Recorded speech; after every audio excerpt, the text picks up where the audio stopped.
Today's his topic on his is going to deliver a lecture, and there will be a question answer.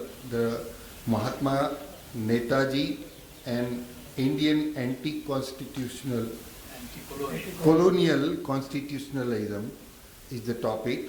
He is going to give lecture. We have already put it his introduction here for all of you to take it. So anytime you can. So I am not giving the detailed introduction here. As per our Gandhi Ashram tradition, I greet him.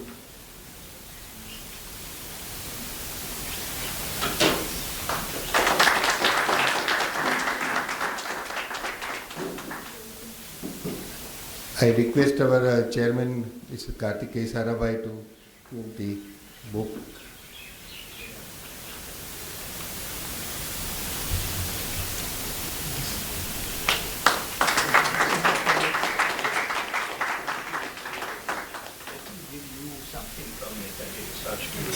For the Sabarmati should be a proper change.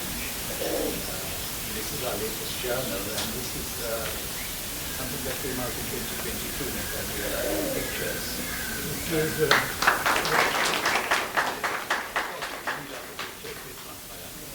Thank you. Okay, so I came to know that he has suggested you to go through all of that fight. Yes. So now I request Sugata Bose ji to take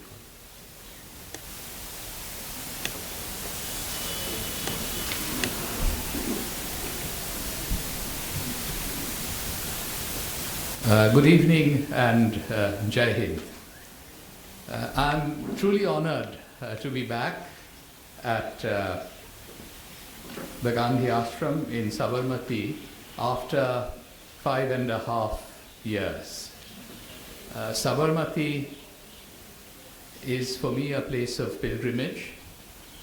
I just went and paid homage to the Mahatma in Hriday Kunj. And I wanted to make sure that I exchanged gifts with Kartikeya Sarabhai, because I bring greetings from the Netaji Research Bureau at Netaji Bhavan, Kolkata, to all those who have worked so hard here in this ashram to preserve Mahatma Gandhi's legacy. I know many of them personally, and I have met them both in Kolkata and Ahmedabad. And we must keep this relationship strong, and that is because Mahatma Gandhi and Netaji Subhash Bose shared a great deal of mutual affection, love, and admiration. I can think of no better venue than this ashram, sanctified by the presence of the Mahatma, to place before the country and you my considered views on constitutionalism and the future of Indian democracy. By the time the Indian Constitution was adopted on 26th November 1949, both Mahatma Gandhi and Netaji Subhash Chandra Bose had passed from the scene. Why then, you may ask, should we look to them in evaluating our constitutional legacy and future? The answer to that question is fairly simple.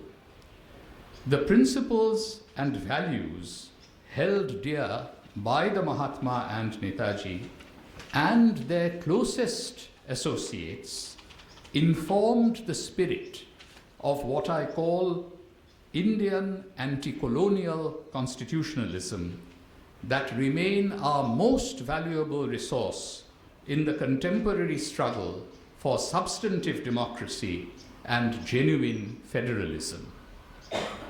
That spirit of constitutionalism is more salient than the letter of the Constitution. The deeply disappointing, indeed puerile and politically expedient debate in our Parliament on the 75th anniversary of the adoption of our Constitution calls for an intellectually honest appraisal of the founding moment of our Republic. When South Asia won freedom from British colonial rule in 1947, some of the finest and most far-sighted ideas in the realm of anti-colonial thought lost out in the struggle for power at the helm of post-colonial states. Foremost among them was the imperative of power-sharing arrangements between the federal center and the constituent units.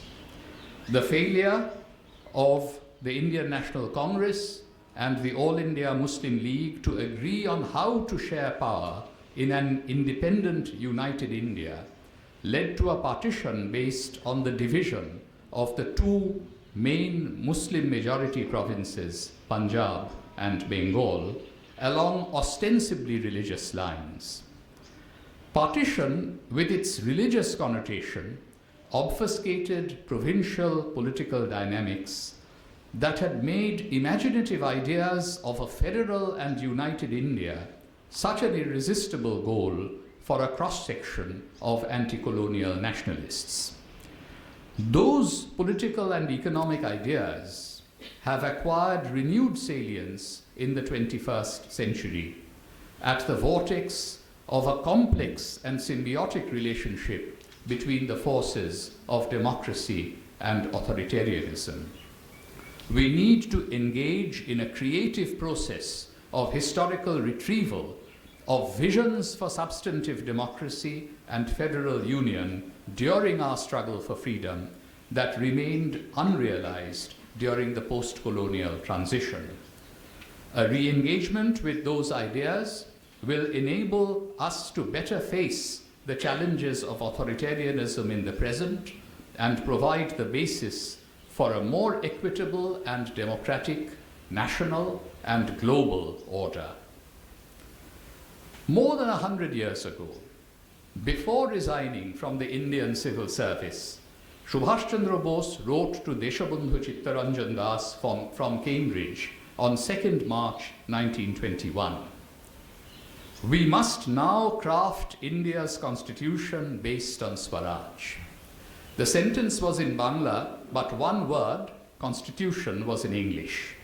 We must now craft India's constitution based on Swaraj. He wanted the work of creation to begin, even while the Congress dismantled the iniquitous colonial order. Mahatma Gandhi's 1908 tract, Hind Swaraj, had provided a powerful critique of the limitations of Western parliamentary democracy and civil society. His powerful essays in Young India between 1919 and 1922, which Subhash Chandra Bose greatly admired, exposed the perfidy of British colonial rule even while articulating imaginative conceptions of the contours of the Indian nation with its myriad religious and linguistic diversities. In 1920, Gandhi authored a new constitution for the Congress Party, transforming it from an elite club to a mass political organization. He introduced the linguistic principle to undergird provincial Congress organizations. The British used simply administrative boundaries, and he envisioned linguistic states once freedom was won. The language of several northern and central Indian provinces in his constitution was stated to be Hindustani, not Hindi. Constitutional reforms in British India during the early 20th century in 1909, 1919, and 1935 had introduced elements of limited representative government, while denying substantive democracy. These were measures to protect and perpetuate colonial rule under changed political circumstances of an intensifying nationalist challenge. The British had alternated between attempts at communalizing and provincializing Indian representative politics in order to keep power at the All India Centre firmly in their own hands. Since 1909, separate electorates were introduced for religious minorities. The 1919 and 1935 legislations sought to direct Indian political attention towards local and provincial arenas. The Indian National Congress, led by Mahatma Gandhi from 1920 onwards, orchestrated mass movements across the country to circumvent the constraints of representative institutions with very restricted electorates set up by the British Raj. The best in Indian political thought categorically rejected the constitutional devices of the 1909, 1919, and 1935 Acts that perpetuated British rule. Against these British attempts to impose centralized despotism, patriotic Indians forged what a young historian, Aniket De, who has just completed a Harvard PhD with me, has called a robust political tradition of anti-colonial constitutionalism since the days of the Swadeshi movement. He has also drawn a distinction between the racialized imperial lineage of diarchy and federation on the one hand, and an anti-colonial lineage of federalism on the basis of Indian unity. Now, even diarchy in the 1919 Act was imported from South Africa, of all places, by Lionel Curtis to India in 1919. It provided for a racialized, hierarchical form of governance. You know, just as in South Africa, they had introduced racialized segregated races. The very term Sanvidhan, as distinct from Shasan Tantra, comes from Rabindranath Tagore's essays in Swadeshi Samaj on village confederations. In fact, the blueprint of a federal constitution was unveiled by the Swarajists led by Deshabandhu and Subhash in 1923, alongside a pact for the equitable sharing of power between Hindus and Muslims. According to this remarkable constitution, the ordinary work of a central government in free India should be mainly advisory. It called for a maximum of local autonomy, carried on mainly with advice and coordination from, and only a minimum of control by higher centers. This was not too far from the Gandhian vision. There were many such creative constitutions that did the rounds in those days, during the 1920s and 1930s. Indians learned the value of democracy less from its example in the metropolis and more from the practice of authoritarianism by the British in the colony. The rule of colonial difference had ensured that what was good for the metropolis was not considered good for the colony.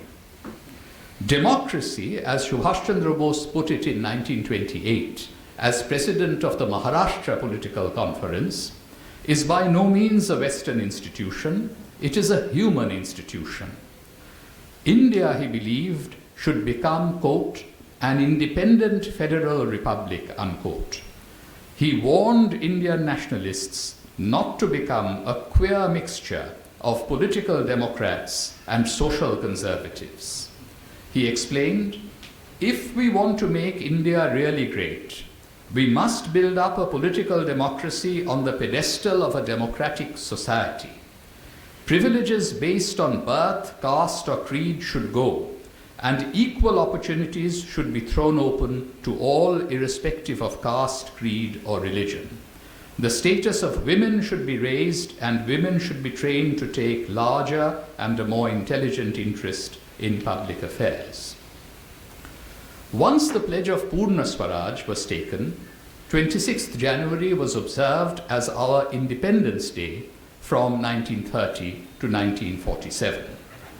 The Congress worked the provincial part of the 1935 Act for what it was worth and opposed the British plan to bring in the autocratic princes to counterbalance the democratically elected representatives from the provinces in any future federation. We have made some serious study of history and politics, Subhash Chandra Bose wrote on 26th December 1939. And in our view, a constituent assembly, if it is not a misnomer, can come into existence only after the seizure of power. He compared the then Congress proposal of a constituent assembly under the aegis of an imperialist government to the Irish Convention created by Lloyd George, and feared that it, quote, may in time prove to be the greatest fraud perpetrated on the Indian people by their own leaders, unquote.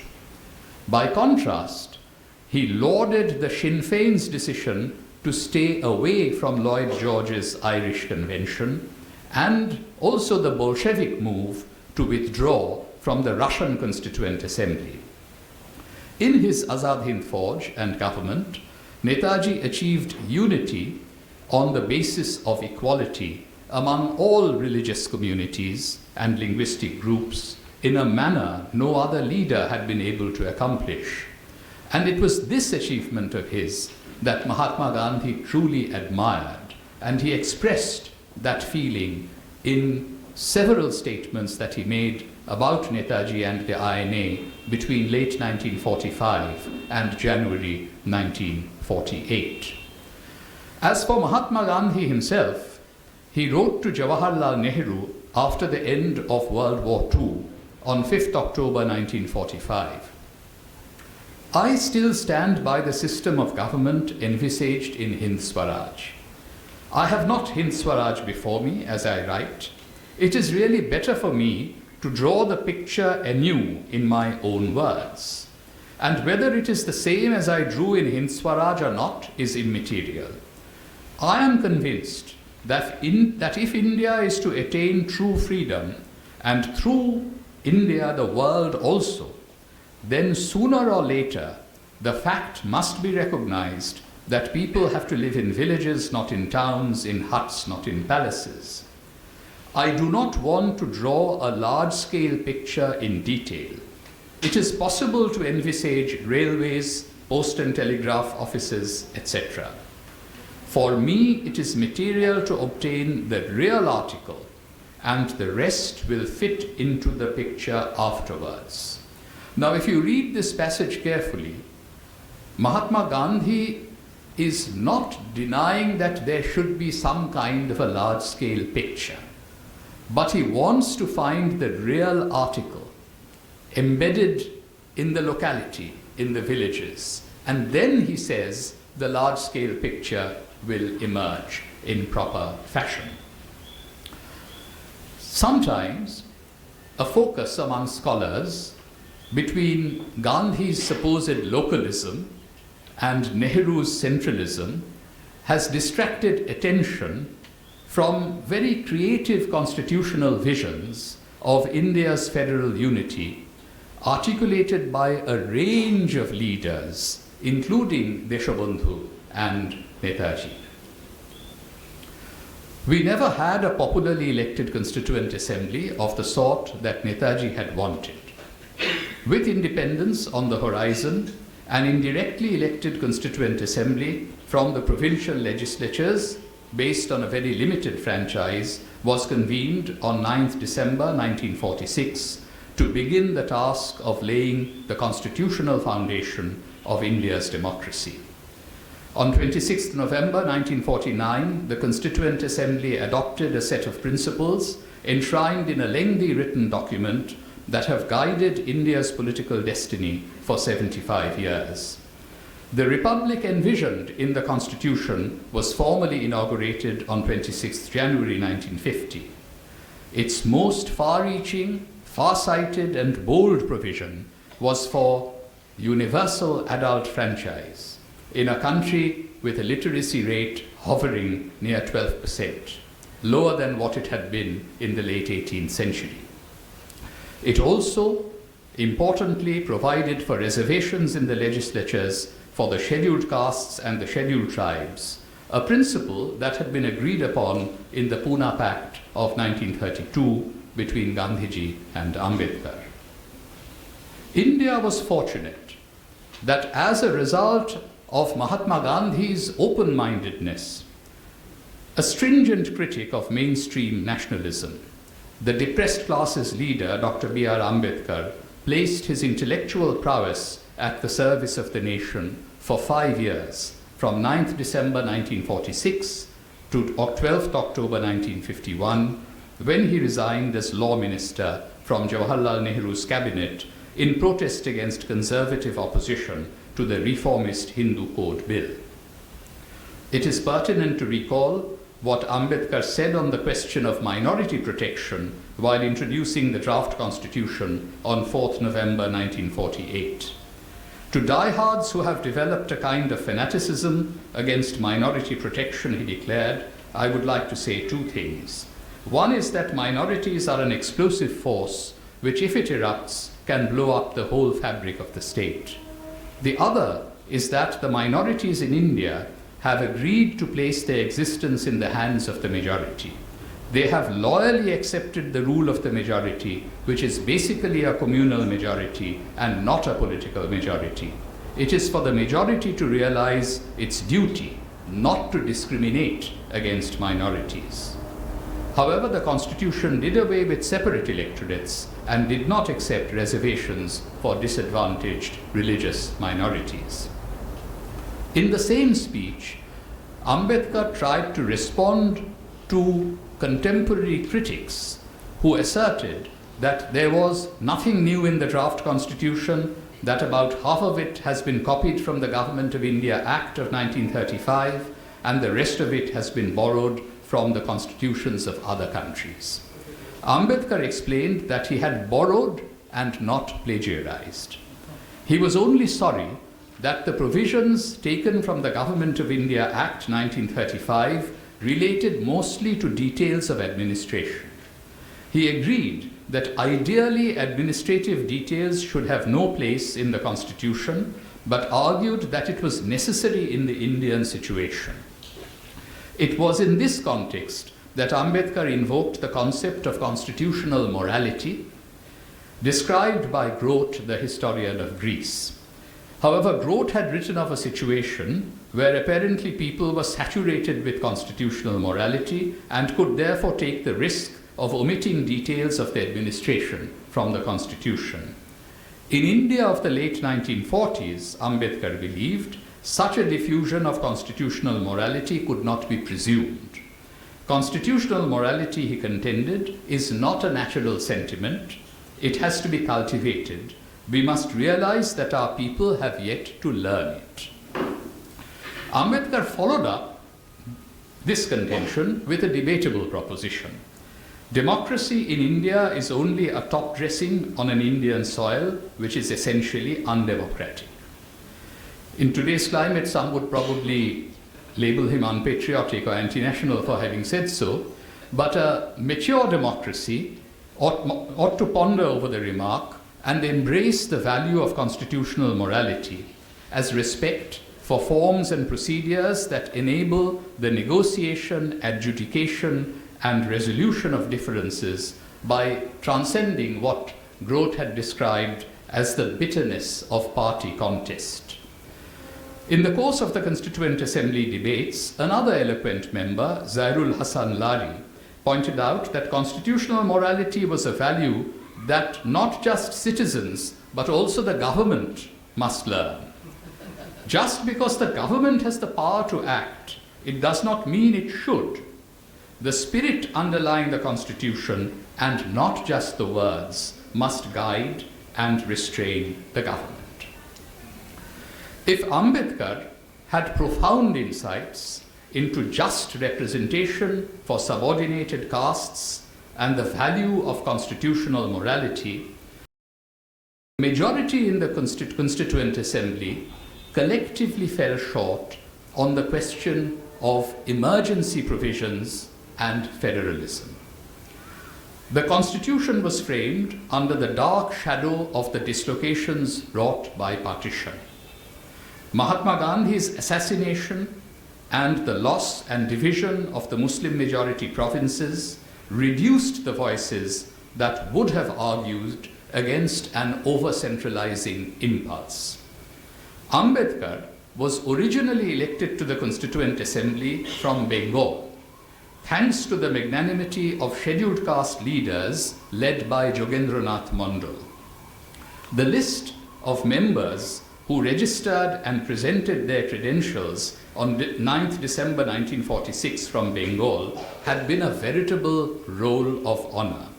It read as follows: Bengal, 1. Mr. Sharath Chandra Bose, 2. Dr. B.R. Ambedkar, 3. Mr. Kiran Shankar Roy, 4. Mr. Frank Reginald Anthony, 5. Mr. Satyaranjan Bakshi, 6. Dr. Prafulla Chandra Ghosh. The list included 25 members from Bengal, including the distinguished communist leader Somnath Lahiri. Once the partitioners' axe fell on Bengal, the Jessore and Khulna constituency that Ambedkar represented through an indirect election was given away to the new Constituent Assembly of Pakistan. At that moment, in July 1947, Ambedkar had to be hastily re-elected from Bombay province to a seat vacated by M.R. Jayakar. Sharath Chandra Bose, who was a genuine believer in Deshabandhu's brand of a federal union of India, resigned from the Constituent Assembly once the Congress High Command, with no reference to Mahatma Gandhi, called for the partition of Bengal and Punjab. Gandhi's erstwhile yes-men had now turned into his no-men.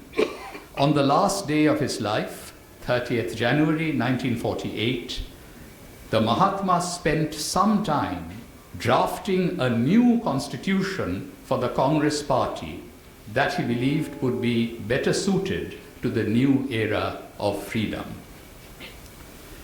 Ambedkar candidly acknowledged that the Indian Constitution, unlike the American one, was not cast in a pure federal mold. The Constitution of India, he claimed, can be both unitary as well as federal according to the requirements of time and circumstances. In normal times, it is framed to work as a federal system, but in times of war, it is so designed as to make it work as though it was a unitary system. Once the President issues a proclamation, which he is authorized to do under the provisions of Article 275, the numbering was changed later, he went on to say, the whole scene can become transformed and the state becomes a unitary state. We now know from what transpired between 1975 and 1977 how this lacuna in the form of emergency provisions can allow authoritarianism to get the better of both federalism and democracy in times of peace. Even fundamental rights are not as inviolable in the Indian Constitution as the Bill of Rights in the United States. Though imbibing the principles of democratic constitutions, Ashok Chandra wrote in his 1965 book, Federalism in India, the Indian Constitution is not altogether free from authoritarian trends which it inherited in accepting the basis of the 1935 Act. Until 1965, when Chandra was publishing this book, there was a lively intellectual tradition of critical scholarship on the Indian Constitution, constitutionalism, and so forth. The following year, Granville Austin's rather mediocre The Indian Constitution, Cornerstone of an Indian Nation was published. Austin was a US State Department employee in the 1950s and 1960s.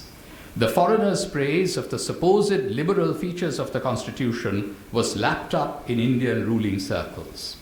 Austin made light of the objections raised in the Constituent Assembly to the inclusion of the emergency provisions, which were to be invoked within a decade of the publication of his book. Did no one in the Constituent Assembly foresee the dangers posed to federalism and democracy by the states of exception written into the Constitution? A few, especially ardent disciples of the Mahatma and Netaji, did. But their far-sighted amendments were typically voted down or negatived, to use the parliamentary jargon. K.T. Shah, whom Netaji had inducted into the National Planning Committee in 1938, brought an amendment to Article 1 to proclaim, "India shall be a secular federal socialist union of states." It was not accepted. He also wanted to categorically deny the center any authority to change the name and boundary of any state without the explicit permission of the state legislature.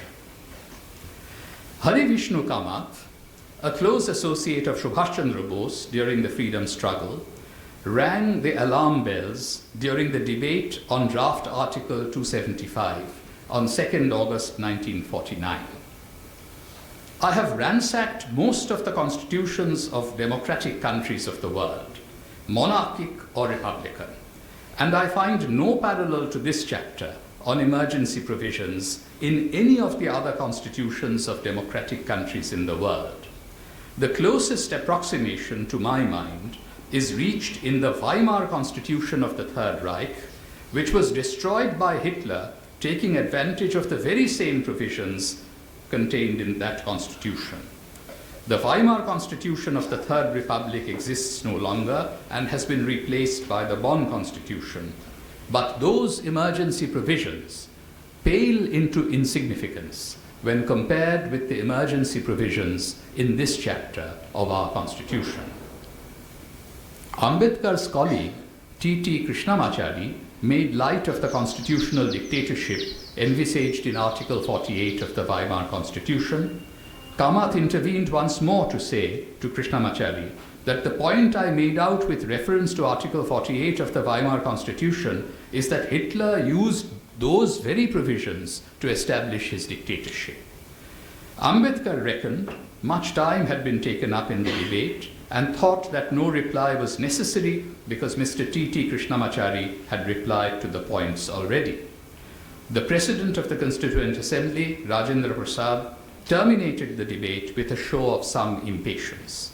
The Constituent Assembly passed the motion empowering the President to proclaim an emergency if the security of India was threatened, whether by war or external aggression or internal disturbance, or if he was satisfied there was imminent danger thereof. The next day, Kamath rose to defend federalism during the debate on draft Article 277. A.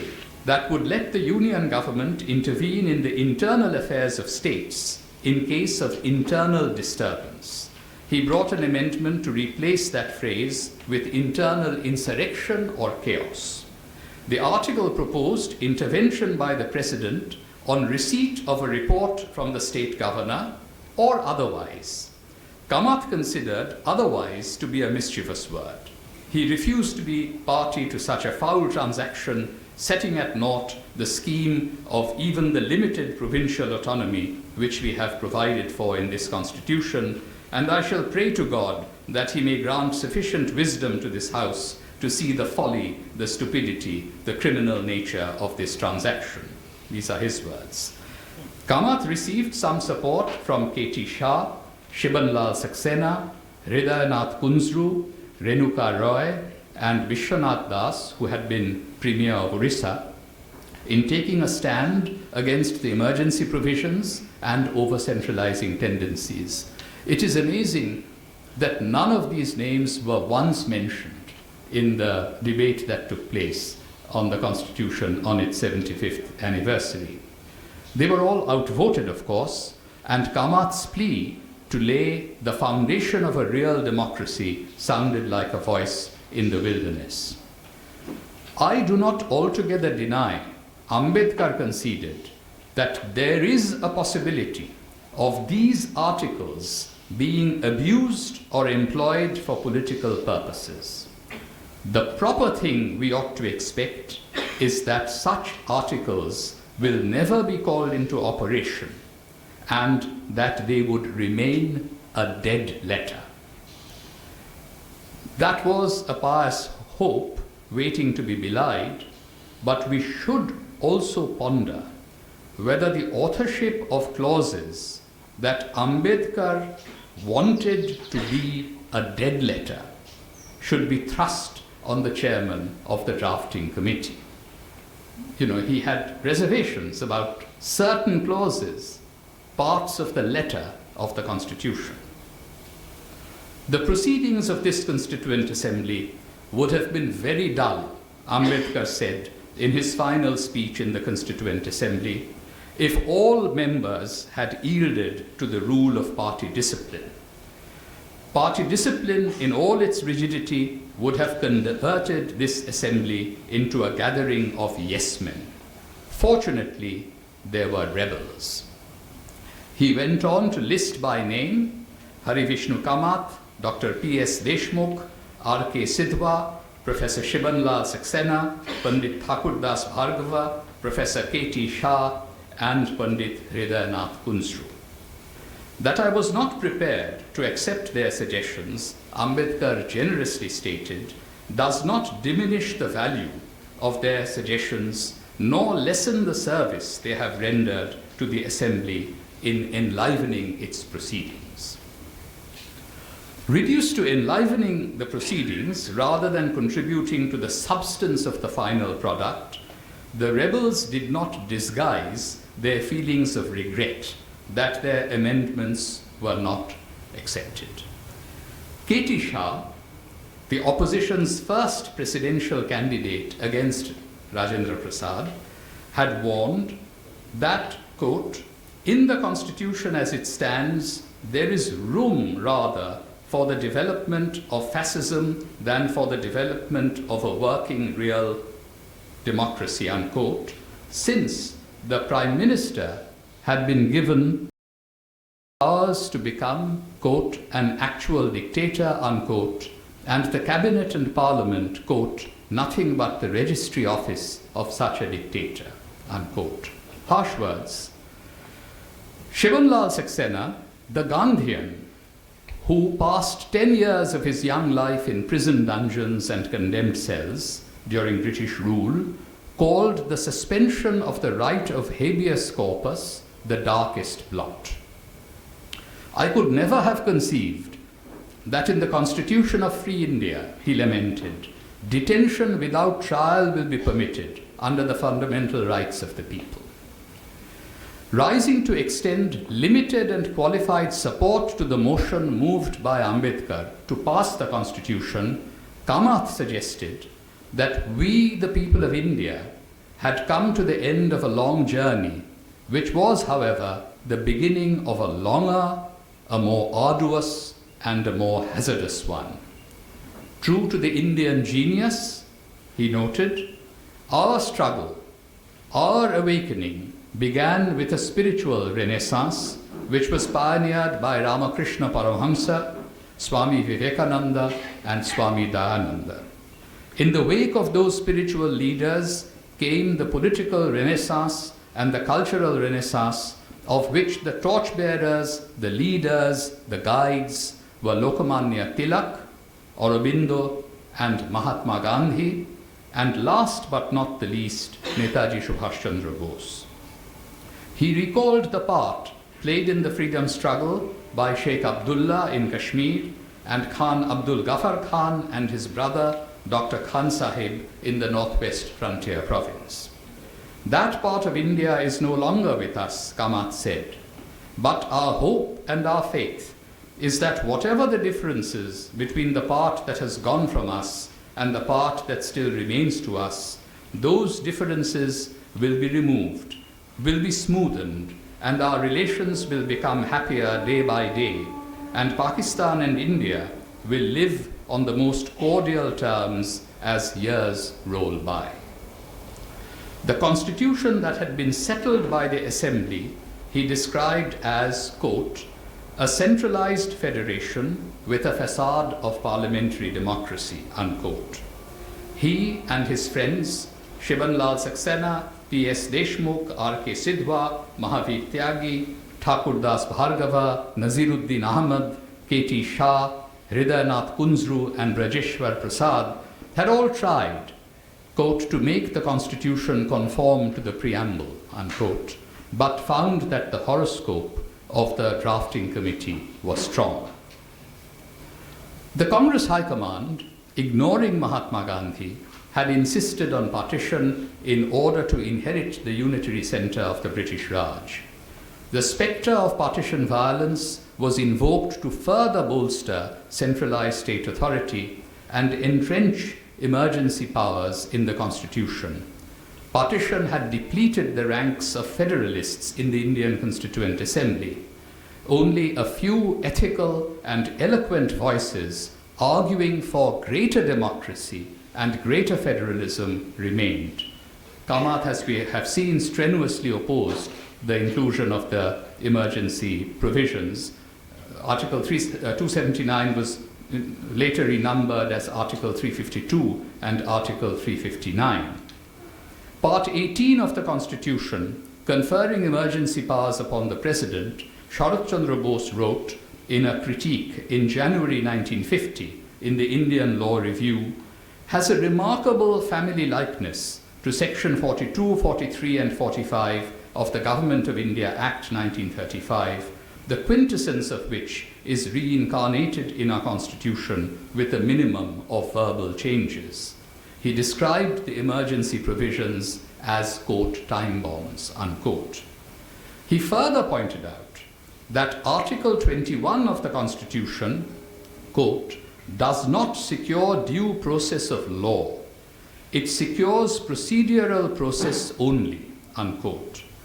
This lacuna enabled the suspension of the fundamental right to life and liberty in 1975 and played a key role in the Supreme Court's ruling on habeas corpus. During the 1975 to 1977 emergency, the suspension of habeas corpus was deemed to be constitutional by 4 out of 5 judges of the Supreme Court, with only Justice H.R. Khanna, the uncle of our present Chief Justice, dissenting. The breakdown of India's democracy in 1975 and current authoritarian trends have historical roots in colonial jurisprudence that formed at least a part of the basis of the post-colonial republic. Either sheer lack of knowledge or deliberate obfuscation of this history has resulted in some shallow, uncritical commentary on the republic's founding moment. Now, again, we need to consider, I actually think that Justice H.R. Khanna was right. He had a broad-minded interpretation of the relevant constitutional clauses, but 4 other Supreme Court justices disagreed with him. Now, we either have to say that they had caved to the will of the executive, or we have to say that there could be something in the letter of the Constitution in that particular part or chapter which lent themselves to that kind of interpretation by the 4 Supreme Court judges.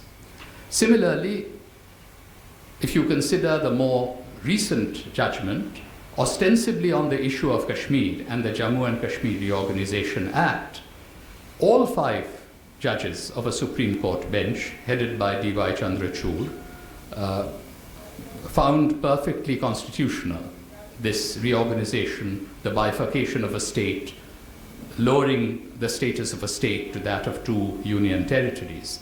Now, this kind of an interpretation, by the way, does not apply to just one state. it potentially, applies to every state of the Union. What do we do? Either we have to say that the judiciary is basically succumbing to a very powerful, strong-willed executive, or we have to accept that at least the letter of those particular clauses of the Constitution could be interpreted in that way. And if that is so, then it becomes incumbent on the legislature, on Parliament, to make sure that those clauses are amended so that democracy doesn't get to be extinguished, that federalism doesn't come to be under assault in this way. In my most recent book, Asia After Europe, I have written about one of the most insightful and entertaining of the early 1950s accounts of China, written by K.T. Shah, in the style of a diarist, light and discursive, rather than labored, scientific, or obviously didactic. Shah had worked closely with both Bose and Nehru during the freedom struggle. He broke with Nehru, along with other socialists like the scientist Meghnad Shah, when the first Indian Prime Minister appeared to them to be preferring post-colonial continuity to a radical departure from the colonial past. As we have seen, Shah was one of the most eloquent proponents of a democratic, secular, and federal India, alongside a few far-sighted colleagues like Kamath in the Constituent Assembly between 1946 and 1949. The Constitution, in the view of these conscientious dissenters, retained too many states of exception inherited from colonial structures of state authority. K.T. Shah lost as an independent to a far less distinguished candidate belonging to the Indian National Congress in the first general election in India, as did B.R. Ambedkar, who had come to a temporary accommodation with the Congress leadership during the constitution-making process. Shah was chosen as the opposition candidate to run as an independent in the first presidential election in 1952 against Babu Rajendra Prasad, the Congress nominee. Meghnad Shah, his friend and colleague from their National Planning Committee days, and now a member of Parliament from Bengal, had put forward his name. He did not have a chance of winning in an indirect election by parliamentarians and state legislators to the top constitutional post. Though our homemade constitution assures freedom of speech and expression as among the fundamental rights of citizens of India, he wrote, there are so many limitations and restrictions that the true soul of freedom is overladen and obscured by the miasma of these exceptions. One of his fellow delegates to China was his colleague in the Constituent Assembly, Shiban Lal Saxena, who, despite his excellent record of service and sacrifice in the days of active struggle, had been, in Shah's words, defeated at the polls by a common and garden variety of congressmen. While the common program in China postulates democratic centralism and yet provides for such a considerable autonomy for local governing bodies, he observed in the early 1950s, we in India talk of real democracy and yet so effectively centralize the real power, authority, and resources of government as to make of provincial autonomy or municipal and village self-government a tragic farce. On his return to India, K.T. Shah briefed Prime Minister Jawaharlal Nehru on his tour of China. Naturally, he listened without any comment, Shah noted, but I felt I had discharged a duty of every citizen of a free country in my position should take upon himself. Mahatma Gandhi, before his death, had personally advised him always to do so, whether his suggestions were accepted or not. The words of the preamble to our Constitution are indeed very beautiful and inspirational. And there are many strong features in our founding document. However, there are certain features of the Constitution inherited from the colonial era that do not conform to the ideas enunciated in the preamble. That is why young legal scholar Arghya Sengupta has titled his recent book, The Colonial Constitution. Our idealistic students and youth who go out into the streets to recite the preamble can be imprisoned without trial by deploying lawless laws enabled by that same constitution. As you know, in July 2019, there was a further amendment to the Unlawful Activities Prevention Act. And how can we forget Gandhiji's movement in 1919, which he led from here against the Rowlatt Act, which he called a lawless law enacted by a satanic government. And what did that law do? It enabled the British to hold Indians in prison without trial, basically detention during peacetime, translating wartime ordinances into peacetime legislation. And how can we forget that the same body as the Constituent Assembly, sitting as our provisional parliament, passed the most draconian Preventive Detention Act in February 1950, drawing on all the worst features of colonial authoritarianism. To be able to strengthen democracy, it is necessary to draw upon an alternative, enlightened political tradition of anti-colonial constitutionalism, of which I believe Mahatma Gandhi, Netaji Subhash Chandra Bose, and a range of other leaders were powerful proponents. If we want to build Gandhian resistance to religious majoritarianism and centralized authoritarianism, I fear a status quoist position on the colonial inheritances in our Constitution will lead to abject failure. Let us instead take our stand on the best moral values of the freedom struggle ingrained in our tradition of anti-colonial constitutionalism, of which Mahatma Gandhi and Netaji Subhash Chandra Bose were shining stars. The current young generation have a right and a duty to have a say in the kind of constitution under which our country will be governed in 2050. Whatever happens in the battles being fought in the trenches of party politics, we can still win the battle of ideas over the next quarter of a century and build a truly democratic and federal India through judicious amendments that will preserve and strengthen protections for Dalits and other marginalized communities, while decolonizing clauses that enable authoritarian rule under the guise of democracy. There can be good or bad amendments to the Constitution. It is a living organism, and Parliament has a right to amend. The First and 42nd Amendments were, in my view, bad ones.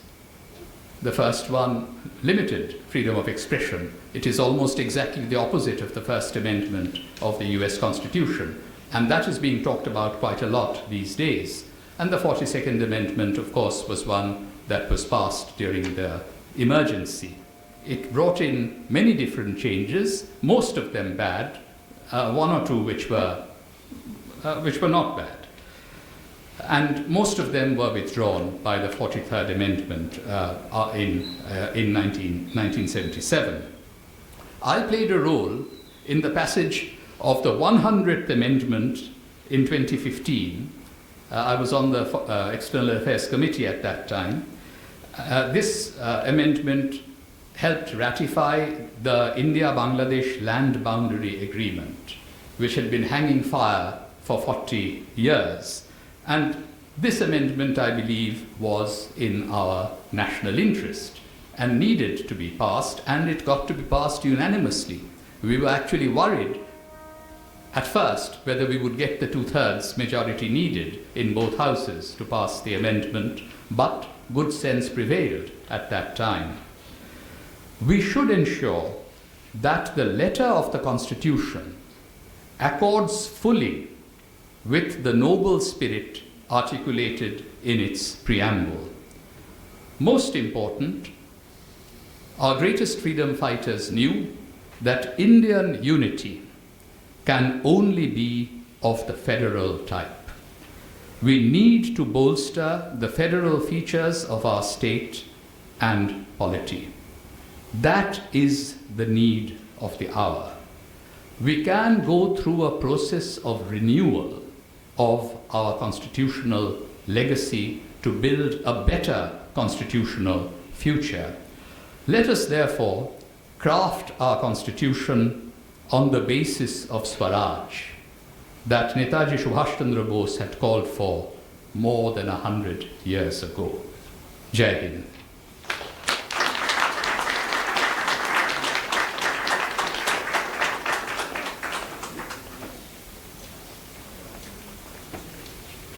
Your lecture, it is written as Anti-Colonial Constitutionalism. So just I want to get clarity. Anti-Colonial Constitution and Anti-Colonial Constitutionalism. Why you chose Constitutionalism instead just Constitution? Yes, when we speak of the Constitution, especially in current debates and discussions about it, there has been an excessive focus on the letter, the text of the 1950s Constitution. And there is a lot.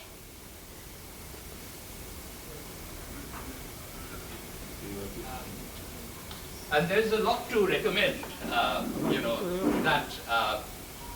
there is a lot that is strong and that's good in the Constitution. But if you look at just the letter of the Constitution, the text of the Constitution, more than half is just lifted from the colonial era Constitution of 1935. So what I was suggesting is that, these days there are those who are holding on to the Constitution as a bulwark against authoritarianism. And I, as a teacher, feel that I have to tell young people who are risking quite a lot by going out and simply reciting the preamble of the Constitution, which is beautiful and inspirational, that they must have a better understanding of the letter of the Constitution. And therefore I feel that there is a broader corpus of ideas which I'm putting under the label, anti-colonial constitutionalism that we can draw upon.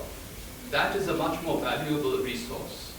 If our goal is to strengthen our democracy, think of our Indian Union as more federal, because I genuinely believe that in the long term, a free and flexible federal union will be a stronger union of India, that everybody in some ways buys into, everybody has a sense of belonging to.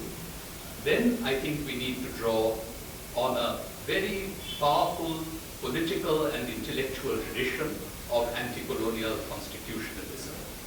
And I think there is a need, there are many young people here, we can have new scholarship on political thought, political ideas, also economic ideas in the first few decades of the 20th century.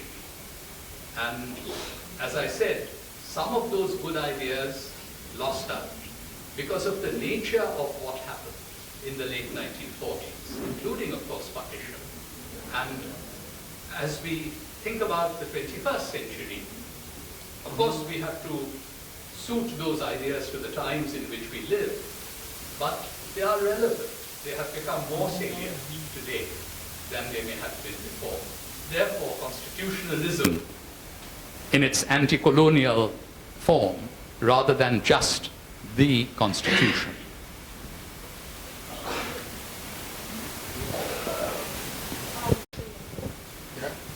So in today's time, we see a lot of hype and narrative around the word decolonization, with this almost kind of obsessive drive towards it in the current regime.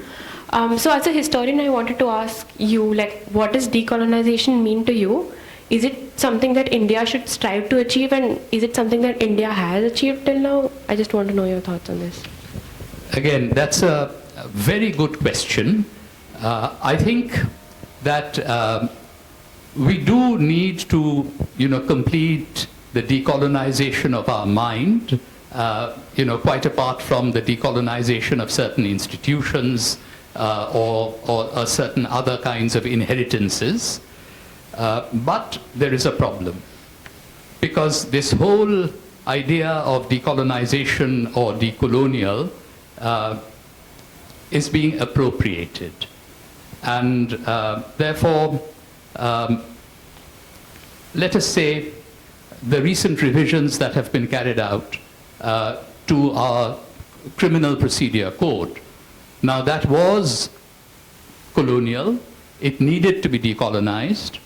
I myself, when I was in Parliament, argued very strongly for the repeal, or shall we say the decolonization of the law on sedition. If Britain could have done that, why should we keep a British law on sedition on our statute books? But unfortunately, I think all that has happened is that a certain degree of renumbering has taken place of clauses, and the same code basically has been simply translated into Sanskritic Hindi and is being presented as if it is part of a process of decolonization. And therefore we must always be very careful about what is being claimed as decolonization. So we cannot, as students, as scholars, as active and informed citizens, we can never abandon our critical faculty, and therefore we must always be alert. So there's a need for decolonization, but much that passes for decolonization may not actually be so at this point. Would it affect the idea of federalism? It may have an adverse effect on federalism, but I really don't think that constitutes the most significant assault on federalism. There are certain arguments that can be made for trying to synchronizing as many of our elections as possible. Because what we are going through right now, sort of a set of elections every few months, is not good for governance. And so I think one needs to look at the proposal on its merits, and we can try to see whether there is a particular form which will streamline our electoral process but not undermine basic federal principles. But there's a danger in the current climate for it to be deployed against federalism. Look, even if elections are held at the same time, citizens always have the right to vote differently at the national level and the state level. So an informed electorate may be able to deflect any over-centralizing purpose that may be inherent in trying to synchronize elections. In that context, it is not either or. It is not either or, in the sense that on one hand, very frequent elections has its own problems. Yes. So instead, some compromise or a middle path can be found out, like instead of 5 years, let the tenure of Assembly and Lok Sabha be extended to 6 years. And after every 3 years, we have an election. So if Lok Sabha is in 24, then 30 and 36. All assemblies will have elections on 27, 33 and 39. So after every 3 years, there will be all assembly elections, and every 3 years, that is 6 years, a cycle of 3 years, we will have people's mandate either on central government, that is Lok Sabha, or through legislative assembly. Idea is that 5 years is too long a period in any democracy. Well, 4 to 5 years, I think can be acceptable. But I suppose we could find some kind of a via media. The current situation is problematic. I accept that. But synchronizing all national and state elections may be difficult to achieve, and in any case, it will require a constitutional amendment, which is not very easy to achieve. Let me clarify one point. When I talk about federalism, I'm not talking simply about autonomy for the states. I'm really talking about a strong federal union where, all the constituent units have a certain voice in decision making at a union center, at the union level, at the center. So that is what I'm advocating. And what I haven't yet brought up, of course, is that there's a demographic shift taking place in our country, and there is a delimitation that is on the cards in 2026, and some of the southern states are fearing that they will lose out on representation. And the answer to that problem, or that apprehension, is not to advise people to have more children, but to find proper institutional devices so that perhaps, states can have weighted representation in an upper house. I mean, we can never have equal representation of all states as you have in the United States, and that's not either feasible nor desirable, but certain schemes for weighted representation so that everyone has a sense of belonging, particularly some of the smaller states that, have done well on demography and other indicators of performance, but would undeservedly lose representation, and that will create further problems for us. So there are creative ways to think of a proper sharing out of power at the level of the union. Have a genuinely federal center. Sir, we can take last question. Okay. Sir, what about that Supreme Court judgment upholding the trifurcation of Jammu and Kashmir, a state, full-fledged state, which ran for 70 years? It was downgraded and trifurcated into 3 units. The question is in 2 parts. Is it a very big attack on federalism? And second part of the question is, can this be emulated or cited or quoted to deal with state governments which are still refusing to be double engine governments? I mean, any state which doesn't agree with the center's dictates. I mean, yeah. First of all, I want to leave the question of Article 370 aside, because my view is that, Article 370 had been whittled away from the 1950s and 1960s onwards. And all that the government did was to just bring it to an end. I'm talking more of the Jammu and Kashmir Reorganization Act, which bifurcated a state and then reduced that state to the status of 2 union territories. Now that had not ever happened before. There have been union territories that have been elevated to the status of states. I think this is, in fact, unlike the synchronizing elections idea, a much more serious assault on federalism. And if you read the Supreme Court judgment carefully, and I have been consulting some of the best sort of legal minds, it basically, at least in theory, opens the way for the center to bifurcate or lower the status of any state of the union without explicit permission from the representatives in that state's legislature.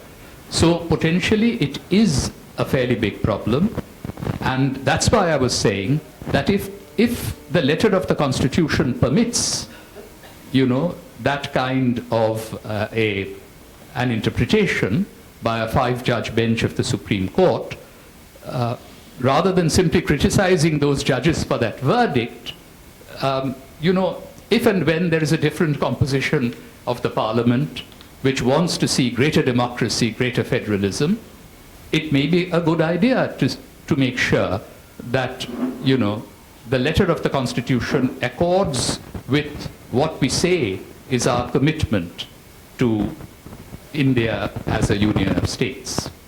The mutual confrontation between letter and spirit of the Constitution will always remain, it seems.